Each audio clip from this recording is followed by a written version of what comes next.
मी राधिकाच रेसिपीमध्ये तुम्हा सर्वांचं अगदी मनापासून स्वागत आहे। आज आपण वेगळ्या पद्धतीचे खारी शंकरपाळे तयार करणार आहोत।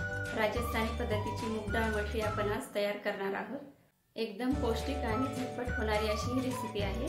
तर त्यासाठी काय काय साहित्य लागणार आहे ते आता बघूया।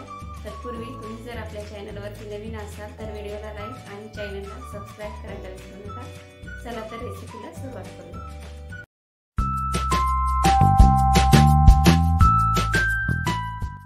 मूग डाळ मठरीसाठी या ठिकाणी मी 1 वाटी मुगाची डाळ भिजत घातली होती 2 तासासाठी। आता आपण मिक्सरच्या भांड्यामध्ये टाकून ग्राइंड करून घेऊया।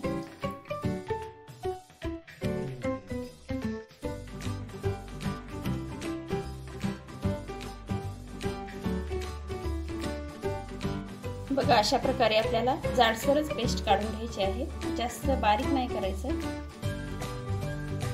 आता आपण ही पेस्ट एका बाउल मध्ये काढून घेऊया।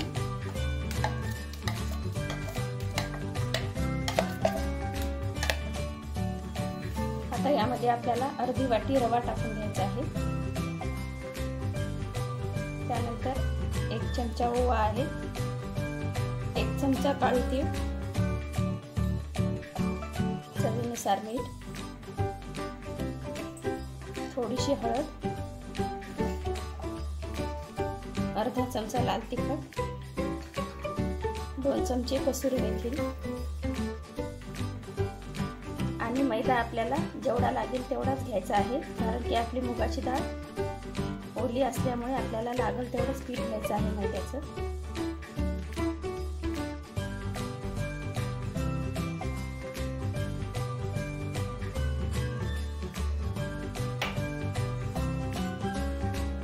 मोहनासाठी यामध्ये आपल्याला तूप लागणार आहे 2 चमचे। तुपामुळे आपली मठरी एकदम खस्ता होणार आहे, त्यामुळे आपल्याला तूप टाकायचंच आहे। तुपाऐवजी तुम्ही तेल टाकलं तरी चालेल। आपल्याला मैदा अजून लागेल थोडासा।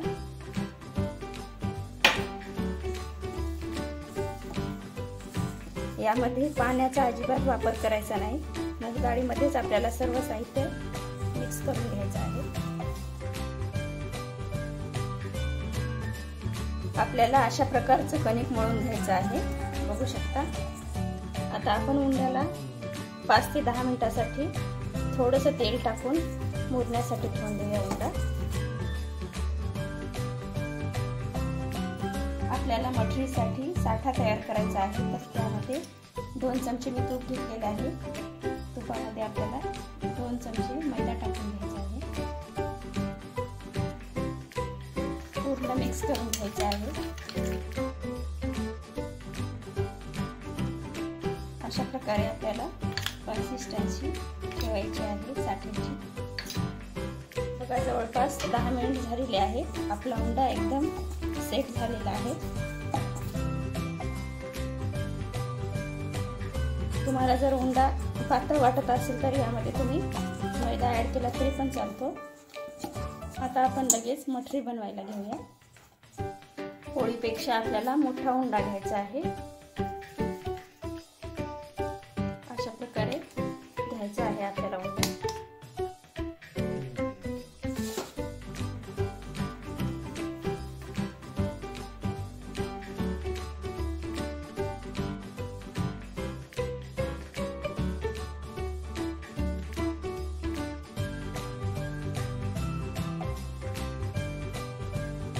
आणि आपल्याला मोठ्या आकाराची पोळी लाटून घ्यायची आहे, पातळ।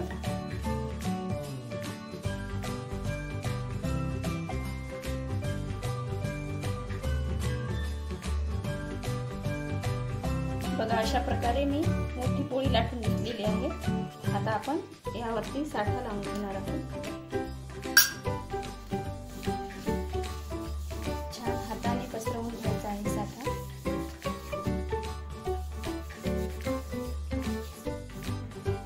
यावरती आपल्याला आता पीठ टाकून घ्यायचं आहे।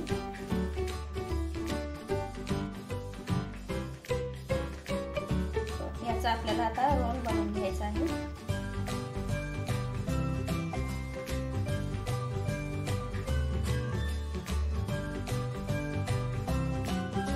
दाबून घ्यायचा आहे रोट.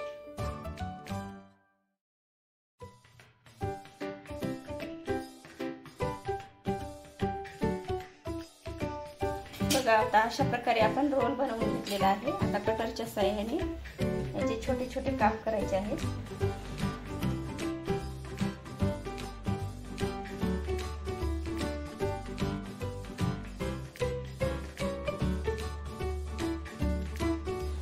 बघा आपल्याला अशा प्रकारे छोट्या छोट्या साईजचे काप करायचे आहेत.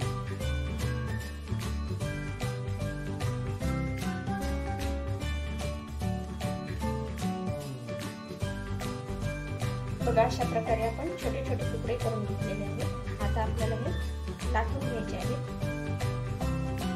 अशा प्रकारे आपल्याला हातावरती प्रेस करायचं आहे.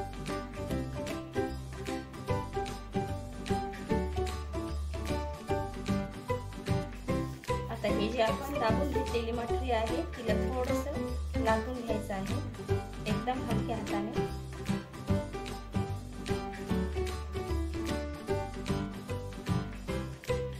जास्त दाबायचं नाही, एकदम हलक्या हाताने.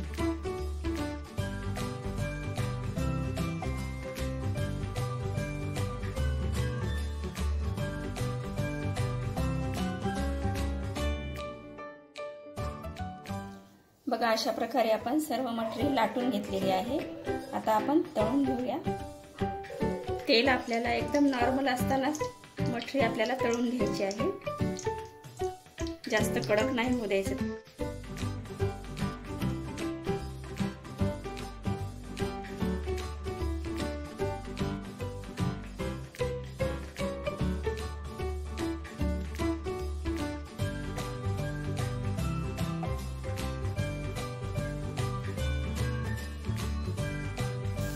बघू शकता आपल्या मटरीला एकदम छान लेअर सुटत आहेत. आता थोडासा रंग चेंज होईपर्यंत आपल्याला तळून घ्यायची आहे मटरी. आणि एकदम कमी गॅसवरतीच आपल्याला मटरी तळून घ्यायची आहे. कमी गॅसवरती तळलं तरच मटरी आपले लेअर छान दिसतील मटरीला. बघू शकता मटरीचा एकदम रंग चेंज झालेला आहे. आता आपण मटरी काढून घेऊया. छान तळलेली आहे मटरी.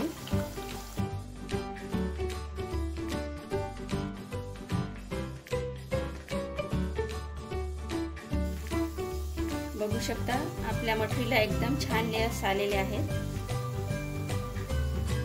आता दुसरी बॅच आपल्याला थोडंसं तेल थंड झाल्यानंतरच टाकायचे आहे.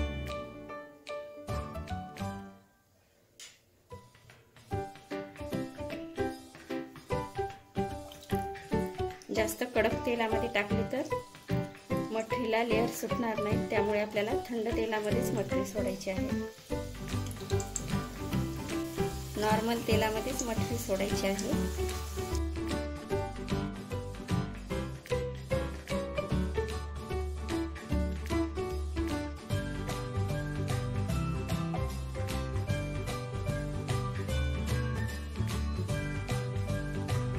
बघा अशा प्रकारे आता आपण सर्व मटेरियल तळून घेऊया.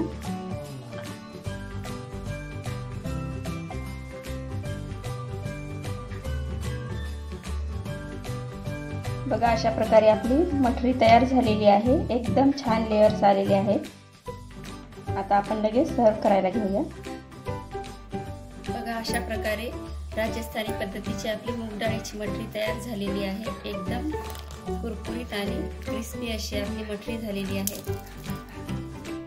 एकदम छान लेयर आलेले आहेत.